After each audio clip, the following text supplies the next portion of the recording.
Michigan, today, theoretically, you can smoke marijuana, as I understand it, and it is not a crime. But buying it, different story. A lot of confusion over cannabis. We're going to unconfuse everybody here. Joining me now, Ankur, Rungta. He is from High Profile. That's the name of his company, which actually is doing quite well in the state. You've got 3 of your high-profile dispensaries. Can I call them that? It's a dirty word. You don't like dispensaries, do you? No, dispensaries is what a lot of people use. Provisioning centers is the more formal term. That's the more formal. Exactly, that's right. Because dispensaries have that negative connotation, right? Yeah, and we think of them as cannabis retail stores. That's how we like to refer to them. Hot places is what they are. That's exactly You know, you've got an interesting background. I didn't realize this. You're a lawyer, went to U of M Law School. Correct. And then decided to get out of the law and get into the marijuana business. That's correct. Why'd you do that? You know, I think it's an exciting time for this industry. In my view, deregulation, proper licensing is the right way to sort of regulate this industry and to bring it into the mainstream.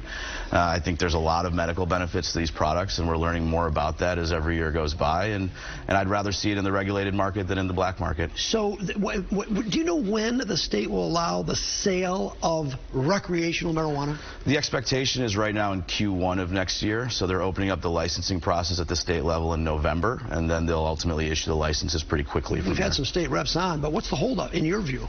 I think they were just trying to design the right rules. It's very complicated to transition from the medical system to the recreational system. Is it really that complicated? I mean, you guys are doing it now. How hard is it? I think the state wants to get it right, which is you know, rather than going fast, doing it the right way and avoiding some of the pitfalls that we've seen in other markets, I think is the right approach. Are you upset that many cities now are opting out of allowing the sale of recreational? I'm not upset about that. I think it's the right of local communities to decide if they want to allow that activity, and it's not necessarily, you know, a good fit for every community. So I have no problem with communities deciding if they want it or not. Do you find yourself lobbying city councils that are toying with the idea, should we allow the sale or not? I mean, are you trying to convince them?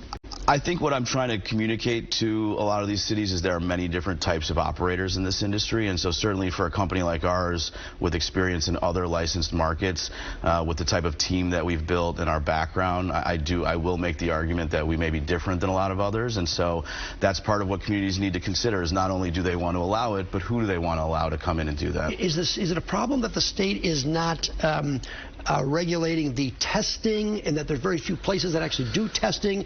And then do you buy your product from untested labs? Absolutely not. All product that we buy is tested. You understand some of them now that sell medical marijuana are buying it from untested. Yeah, all the licensed stores in the state are required to buy from tested labs. Now, whether that's always happening, I'm not sure, but we're in a transition phase right now into the fully licensed market.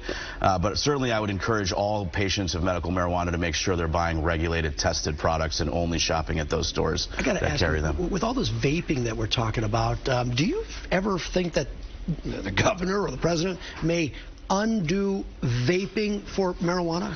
It's certainly possible. I think the problem you're seeing is there's a lot of black market untested vaping products out there. I think I would strongly encourage patients to make sure they're using tested, regulated products. And again, if you come to our stores, you're only going to find tested, regulated vape products. How dangerous, though, is vaping pot? It certainly can be dangerous. I think the work is still being done to figure that out. And again, there are many non-smokable versions of cannabis as well, which I would tell people that you don't have to use a smokable version. There are oral versions, there are topical versions, and so I think part of the beauty of the regulated market is you have better options and you can choose non-smokable versions. And when recreational comes to be those edibles that you're talking about, gummy bears, that will be free. Actually, they're legal today, right? They are legal today. They're regulated. There's certain restrictions on them, but yes, they are there. And again, they may be better for many folks who don't want to use a smokable version. High Profile is the name of your company. Where are you at? I know you've got one. We've got a store on Groesbeck Highway right south of 8 Mile. We've got one opening up in Ann Arbor soon and one in Grant, Michigan as well.